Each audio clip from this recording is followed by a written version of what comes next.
बोलो राधे राधे। सतकथा में आज की कथा है, आखिर कर्ण ने कैसे नष्ट किया बर्बीक के तीनों अमोघ बाणों को। क्या कारण था? क्या दोनों योद्धाओं के मध्य युद्ध हुआ था? युद्ध हुआ तो कहाँ हुआ था और क्यों हुआ था? तो आइए आज हम इसी के बारे में जानते हैं, लेकिन जानने से पहले चैनल को सब्सक्राइब करें, लाइक और शेयर करें। महाभारत काल में ऐसी घटनाएं घटी हैं जिन्हें बहुत कम लोग जानते हैं, और ऐसे ही भयानक अदृश्य युद्ध भी हुए हैं। ऐसा ही एक भयानक युद्ध हुआ महारथी कर्ण और बर्बीक के बीच में। अब एक तरफ कर्ण, जिनके कवच के चमक से ही देवता और दैत्य के भयानक अस्त्र अपना मार्ग बदल लेते थे, और दूसरी तरफ बर्बीक, जिन्हें 3 बाणधारी भी कहते हैं, जिनके बारे में कहा जाता है कि उनके 3 बाण ही पूरे महाभारत युद्ध को समाप्त कर सकते थे। लेकिन आखिर ऐसा क्या हुआ जो इन दोनों महारथियों के बीच एक घोर भयानक युद्ध हुआ? तो क्या था इसका कारण? महाभारत शुरू होने से पहले जब पांडव अज्ञातवास में गए थे, तब श्री कृष्ण अर्जुन के साथ घटोत्कच की गुफा में महाभारत युद्ध का प्रस्ताव लेकर पहुंचे थे, और देखते हैं कि उनके पीछे कौरवों का एक गुप्तचर लगा हुआ है। अब गुप्तचर कौरवों को संदेश भेज देता है, जिस पर अंगराज कर्ण दुर्योधन के साथ पांडवों का अज्ञातवास भंग करने अपने सैनिकों के साथ घटोत्कच की सीमा में प्रवेश करते हैं, और उनके सैनिक उस गुफा की घेराबंदी कर लेते हैं।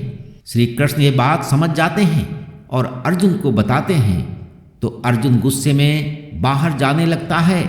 तभी श्री कृष्ण अर्जुन को रोकते हैं और कहते हैं, पार्थ नहीं, ये तुम क्या कर रहे हो? तुम अज्ञातवास भोग रहे हो और वो तुम्हारे लिए ही आए हैं। इस पर बर्बीक कहते हैं, मैं महारथी कर्ण को रोकूंगा, या तो शांति से या फिर द्वंद्व से। तो कृष्ण कहते हैं कि आपको महारथी कर्ण की शक्ति का अंदाजा भी है, उन्हें रोकना इतना आसान कार्य नहीं है। तो बर्बीक कहते हैं, लगता है आपको मेरी शक्ति का अंदाजा नहीं है गोविंद, और प्रणाम करके चले जाते हैं। तो बर्बीक अपनी गुफा के बाहर निकलकर कर्ण और दुर्योधन को प्रणाम करते हैं और कहते हैं, कैसे आना हुआ काकाश्री? तब दुर्योधन कहते हैं, बालक, हमें तुम्हारे कच्छ में जाना है, हमें किसी की तलाश है। तो बर्बीक कहते हैं, मेरे रहते हुए आपकी ये इच्छा पूर्ण नहीं हो सकती है। अब इस पर दुर्योधन क्रोध में कहता है, अपनी मृत्यु को गले मत लगाओ बालक। बर्बीक मुस्कुराते हुए कहते हैं, आप दोनों धुरंधर हो, आप प्रयास कर सकते हो। तभी दुर्योधन कहते हैं, सैनिकों, इसे यहाँ से हटाओ। तभी सैनिक आगे बढ़ते हैं, और बर्बीक में इतनी शक्ति होती है कि वह सैनिकों को धरती पे पांव मारकर ही गिरा देते हैं। अब दुर्योधन कर्ण से कहते हैं, मित्र, ये साधारण बालक नहीं, इसे तुम्हारे जैसा योद्धा ही परास्त कर सकता है। तब कर्ण कहते हैं, बालक, हमारे मार्ग से हट जाओ, अतः तुम्हें मुझसे द्वंद्व करना होगा। तब बर्बीक कहते हैं, आप भी प्रयास कर लीजिए महारथी कर्ण। इस पर अपने रथ से नीचे उतरते हुए कर्ण प्रत्यंचा खींचते हैं और बर्बीक की ओर छोड़ देते हैं। तभी इतनी जोर से हवा उठती है कि सारे सैनिक उड़ जाते हैं, लेकिन बर्बीक एक कदम भी पीछे नहीं हटते। अब कर्ण सोच में पड़ जाता है, लेकिन तभी बर्बीक अपने धनुष की प्रत्यंचा खींचते हैं और छोड़ देते हैं, जिस पर दुर्योधन रथ से नीचे गिर जाता है। ये देख बर्बीक जोर जोर से हंसने लगते हैं और कहते हैं, आप ठीक तो हैं काकश्री?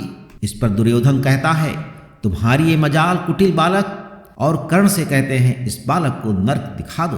तभी कर्ण अपने दिव्यास्त्र से बर्बीक पे प्रहार करते हैं, जिस पर बर्बीक कर्ण पे कुटुंब अस्त्र चलाकर उसे नष्ट कर देते हैं। इसके बाद ये युद्ध चलता रहता है। दोनों वीर योद्धा और भी भयानक दिव्यास्त्र छोड़ते हैं, और इसी बीच बर्बीक एक बाण छोड़ते हैं जो दुर्योधन की ओर बढ़ता है, जिसे कर्ण अपने बाण से रोक लेता है। तो बर्बीक कहते हैं, कर्ण, ये बाण संभालो, इस बाण को कोई नहीं रोक सकता। और बर्बीक दुर्योधन की तरफ दूसरा बाण छोड़ते हैं, तो कर्ण उसे रोकने की कोशिश करते हैं, परंतु रोक नहीं पाते। अब बाण को रुकता नहीं देख वो खुद ही दुर्योधन के आगे आके खड़े हो जाते हैं और इसके बाद जैसे वो बाण कर्ण से टकराने वाला होता है तभी कर्ण का कवच आ जाता है और उस बाण को रोक लेता है। इस पर बर्बीक के दृश्य देखने के बाद कहते हैं ये कैसे संभव है, इस बाण को तो बस इंद्र का वज्र रोक सकता था। तभी दुर्योधन कहता है ये सूर्यपुत्र कर्ण हैं, इनके पास अमृत से बना कवच है जो कि स्वयं ईश्वर भी नहीं तोड़ सकते, इसलिए तुम्हारे सारे प्रयास विफल हो जाएंगे बालक। अब इसी बीच वहां कृष्ण पहुंचते हैं और कहते हैं पुत्र बर्बीक तुम इनके मार्ग से हट जाओ, इन्हें देखने दो जो भी भ्राता दुर्योधन यहाँ देखना चाहते हैं। और जिसके बाद दुर्योधन और कर्ण जो है अंदर जाते हैं, परंतु वहाँ उन्हें कुछ शेष नहीं मिलता है क्योंकि भगवान कृष्ण ने अर्जुन को अपनी लीला से अदृश्य कर दिया था। तो पौराणिक कथाओं में आज बस इतना, अगली बार हम सुनेंगे एक नई कथा। तब तक के लिए ईश्वर की सभी शुभकामनाएं आपके साथ बनी रहें।